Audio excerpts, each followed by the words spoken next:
mother of a Joplin murder victim reacts to the sentencing of her daughter's killer. What local residents think of Juneteenth being recognized as a federal holiday. Parts of the western U.S. are seeing record-breaking temperatures as drought conditions worsen. The four states' most watched news starts now. The mother of a Newton County, Missouri shooting victim speaks after her daughter's killer is sentenced. This is KOAM News at 5. A judge yesterday sentenced Ricky Lamb to life in prison with the possibility of parole for killing Sarah Tominski. The crime happened in Newton County on June 17, 2019. Tominski's mother, Mary Jo Curtis, says getting justice for Sarah has been a long time coming. And while no one can bring Sarah back, it does help to see Lamb get sentenced. Knowing that he's going away and he's being punished for it, I wouldn't call it easier, but it's one less thing I have to worry about or think about. Worrying, when is he going to get in trouble for this? When is he finally going to go to prison? Tonight at 6, we're going to hear more from Curtis and why Lamb was sentenced for second-degree murder when the prosecuting attorney was pushing for first degree. President Biden signs a bill into law establishing Juneteenth to be a national holiday. The day commemorates the end of slavery in the United States. The law takes effect immediately and will be celebrated today, June 18th, as it is the closest weekday to June 19th. The Joplin chapter of the NAACP says having Juneteenth be a federal holiday is long overdue. It's a great first step to recognize, what happened in American history to slaves. So we recognizing that that was a bad history for America. Now we're getting some recognition for it, but that's just the first step. The Joplin NAACP president says while this is a step in the right direction, there is more work to be done.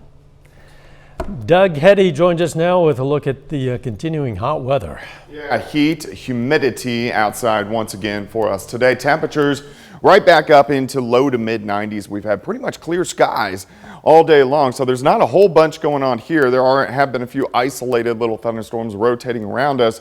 Most of the storms tonight stay to our north or out to our west, and then we're also watching a tropical system which is trying to make landfall in the southeastern parts of the U.S. But here in the four-state proper, there's just not a whole bunch going on. It's just hot, it's humid, temperatures mainly sitting into lower 90s. You factor in the humidity and it feels like about 100, 102 degrees once again as we go through the evening hours. We'll drop back through the 90s, 80s, and eventually into lower 70s a little bit later on tonight. Of course, we're going to look into Father's Day weekend coming up here in just a bit. Thanks, Doug.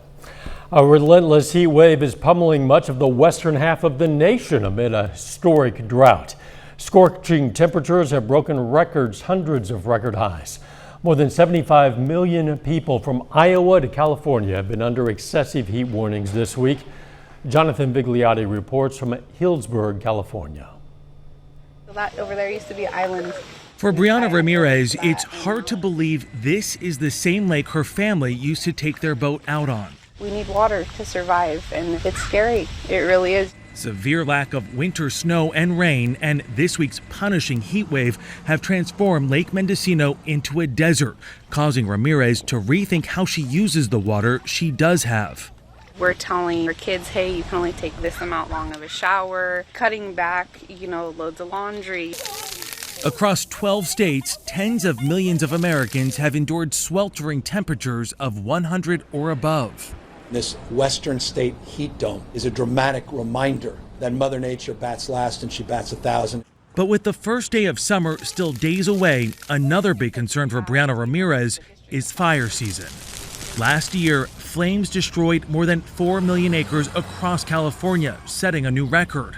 This year's excessive heat is already fueling brush fires throughout the state.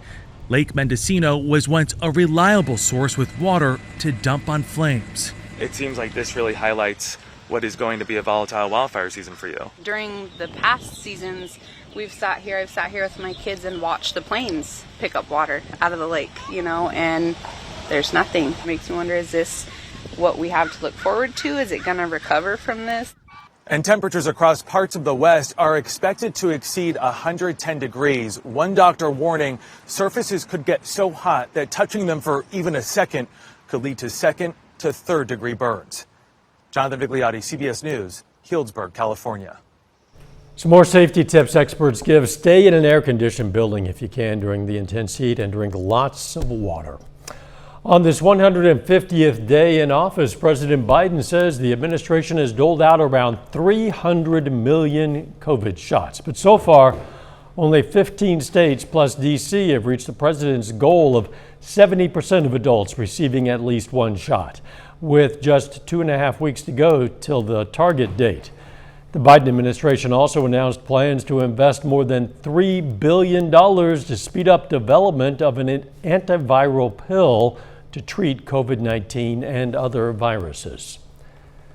The Palestinian Authority called off an agreement with Israel to transfer 1 million doses of coronavirus vaccines to Palestine in exchange for a similar number later this year.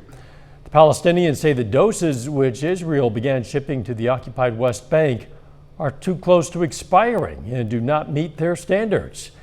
In announcing the agreement, Israel said the vaccines, quote, will expire soon, without specifying the date. Israel has not commented on the decision. Still ahead, the push to end benefits early. Enhanced unemployment benefits are coming to an end for several states across the country. I'm Skyler Henry in Washington with why businesses are welcoming the move.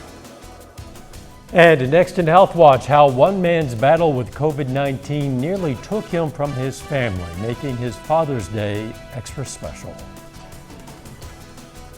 Summer for sure. A new study at the University of Pennsylvania found COVID-19 death rates for Black patients would be 10% lower if they had access to the same hospitals as white patients. Researchers found Black patients have worse outcomes largely because they tend to go to lower performing hospitals close to where they live. This weekend, families all over the nation will celebrate Dad, and this year the day has extra meaning for some. Reporter Nichelle Medina shares one man's battle with COVID-19 and how his family isn't taking their time together for granted. Let's get this party started. Jeff Sweat finds joy in preparing family dinners. A simple pleasure nearly stolen from the husband and father of 3. I woke up and I was so short of breath that I couldn't walk across the hall. In February, the 49-year-old's wife, Sunny, rushed him to UCLA Medical Center. So I circled for about an hour, just thinking, I'm just going to pick him up again. But Jeff had an acute case of COVID-19. And doctors decided his best chance for survival would be to put him in a medically induced coma. Alone in the ICU, he said goodbye to his family over Zoom. I just wanted you guys to know how much I love you. Every time he spoke, his oxygen levels got so low, hospital alarms went off. I love you so much, Dad. You're the strongest person in the family. You got this. I thought this was going to be the last time I was ever going to talk to him. They told me that I would probably be under for 2 to 3 days, and then I woke up 3 weeks later. It was another month before Jeff left the hospital. Oh my goodness. Doctors have since diagnosed the entire family with post-intensive care syndrome, which is similar to PTSD. Oh, I broke down. I broke down every single day. Even now, Sunny says she panics when Jeff leaves the house. They know it will be a while before they can trust this new reality. I think we don't take for granted being together anymore. These days, Jeff celebrates life. With his lung capacity at 60%, wow, he's even returned to mountain biking. We came so close to losing him, so I think we should take keeping him as a gift. A gift this family will cherish this Father's Day and beyond. Nichelle Medina, CBS News, Los Angeles. Jeff is an author and writing a book about his near-death experience titled From COVID with Love. Dads can experience postpartum depression too, and it could linger even after a preemie comes home. A large study in the journal Pediatrics found both parents of a baby in the NICU are at a risk and should be screened for depression. And that is a look at today's health news. Doug Heddy's up next with a complete look at the forecast. And a little bit later, volunteers with the United Way help out around their community for a day of service. The KOA.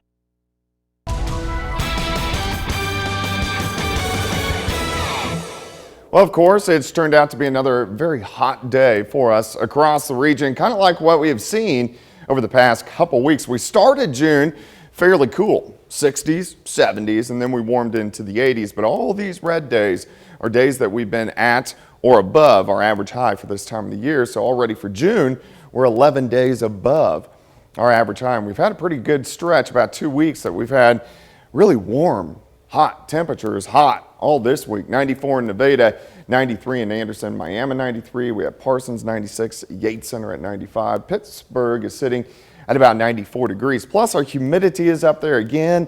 We have dew points into the lower 70s. So this is getting up there. We're kind of in that muggy to soupy range, and that's where we're going to sit as we go through at least the next couple days, and then we'll start to get a little bit of relief. But look at our heat indices right now. It feels like 102, 103 across the region. These will slowly drop, of course, as we go through the evening hours. Looks good, 7th and range line, off toward the north and to the west, 93, but it feels like 102.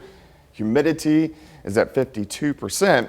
Through the evening hours, we'll slide back through the 90s, 80s, eventually into lower 70s a little bit later on tonight. But another very warm night, and we're going to set up for a very hot weekend once again. Clear skies, not too much is going on here. We've had a few isolated little thunderstorms kind of rotating around us. Most of the storms tonight stay to our north and then back into the central parts of the Rockies. And then also we have a tropical cyclone, which is not quite a tropical storm, but a little bit weaker than that. But this is making landfall, so producing some heavy amounts of rain across the southeastern parts of the U.S. We've been really watching our dome of high pressure, which is finally starting to break down. You can see the jet stream getting stronger across the northern parts of the plains. And as that breaks down, that's going to allow cold front slipping through by Sunday night. And that's going to cool us down by the time we head into early next week. Just not the case tonight. Thunderstorms stay to our north. We drop back lower 70s. We heat up again tomorrow. We'll have thunderstorms to our north. Temperatures right back up into the mid-90s for highs. Starting at 72, 90 by noon, high temp right around 95. We're going to have those southerly winds, a little breezy at about 10 to 15. Tomorrow night, again, thunderstorms mainly stay to our north. We'll get a batch that kind of kicks across northeastern Kansas. We look fine, and then heading into Father's Day, hot and humid again as we go into the mid-90s. But by Sunday evening, we'll start to get thunderstorms right along this cold front. And some of these could pack a punch. Some of them could be at least low-grade severe with some gusty winds and large hail. So we'll watch that. These will drop through, and then our temperatures will start to cool off a little bit by early next week. All right, for the weekend, heat indices near 100 once again tomorrow, above 100 by the time we head into Sunday. So much of what we have been seeing. And then finally, by Monday into Tuesday, it looks really good. We're going to have a nice weather conditions. High temps are going to be into lower 80s during the afternoon, which is going to be really nice. So 95 tomorrow, 95 on Father's Day. High of only 80, morning showers on Monday, 82 Tuesday. We do heat back up late next week, but at least we get 2, 3, 4 days, Dow, of pretty good weather. Yeah, I think that for sure, Doug. Thanks. Volunteers with the United Way in Pittsburgh and Joplin today put in some time at local businesses and organizations as part of their day of service. In Pittsburgh, volunteers helped clean the YMCA gyms and children's center. In Joplin, they stopped by the Boys and Girls Club and did activities with the kids there. I will say that this year we had a whole lot more people that reached out to us. I think after the last year that we've been through, people are ready to get out and give back to their community in one form or another.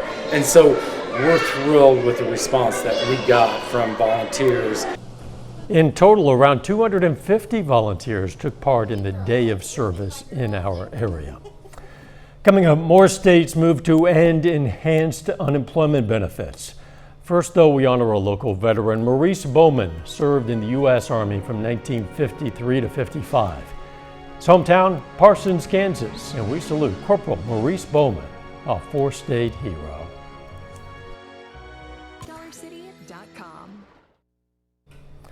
Louisiana is set to become the first Democrat-led state to end enhanced federal unemployment benefits early, joining 25 Republican-led states that have already announced they're going to opt out. 8 of those states are ending benefits tomorrow. Skylar Henry reports from Washington, D.C. Hundreds of thousands of Americans are set to lose their $300 enhanced federal unemployment benefit Saturday, as 8 states opt out of the program that was created in response to the pandemic. We had always looked at the 1st of August, and so the 31st of July is not a bad compromise. Governor John Bel Edwards announced this week Louisiana will become the first Democrat-led state to join 25 Republican-led states in ending benefits before they're set to run out in September. In exchange, Louisiana will increase its weekly unemployment benefit by $28 to a maximum of $275 a week. Is this a good thing? It is. From an employer perspective, almost everywhere in Louisiana, there's way more jobs than there are folks seeking jobs right now. Business leaders in Louisiana and nationwide say the enhanced unemployment benefits contributed to keeping potential workers at home. We need every motivation to supercharge employment right now. California is also trying to supercharge employment.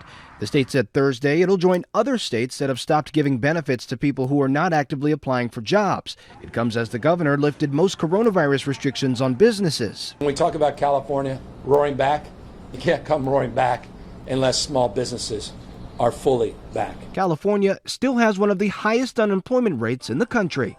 Skylar Henry, CBS News, Washington.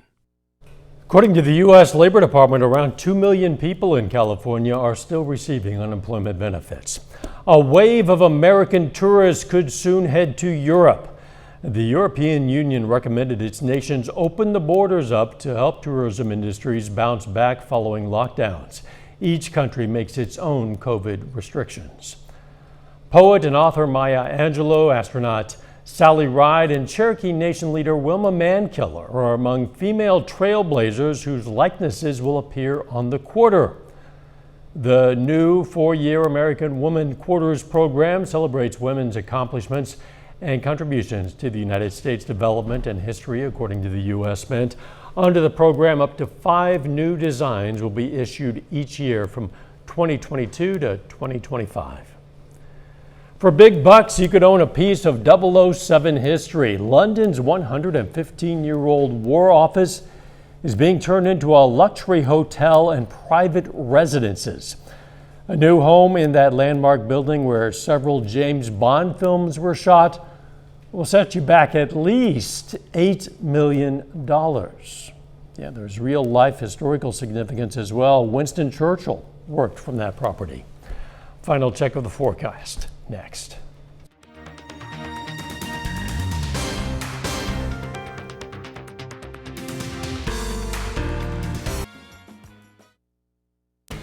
The CBS Evening News is next. Then on KOAM News at 6, we're going to hear more from the mother of a Joplin murder victim about the sentencing of her daughter's killer. Plus, what officials say is behind a rise in COVID-19 cases in southwest Missouri. And the Better Business Bureau says sweepstakes and lottery scams cost people more money during the pandemic compared to previous years. Stay with us for the CBS Evening News and then KOAM News at 6. A fake painting sells for millions at auction in Paris, and the bidders knew it was a phony. It's a reproduction of the Mona Lisa, sold for a record-breaking price of $3.4 million. The reproduction, dubbed the Hecking Mona Lisa, was painted in the early 17th century by an unknown artist. It's named for Frenchman Raymond Hecking, who bought it in 1953 at an antique shop. He tried to convince the world that his painting was actually the original and that the one hanging in the Louvre was the fake. Some people thought that was true for a while. Checking back with Doug. Yeah, it's going to stay hot as we head into the weekend. 95 tomorrow, 95 on Father's Day. Heat indices about 100 to 103. We are going to get some thunderstorms in here Sunday night, Monday morning, and that's going to cool us down. Pretty nice temperatures Monday, Tuesday, Wednesday of next week. Thanks for joining us. CBS Evening News is next. And of course, we're going to be right back here for KOAM News at 6. See you then. In the meantime, let's take care of ourselves and each other and make it a great evening.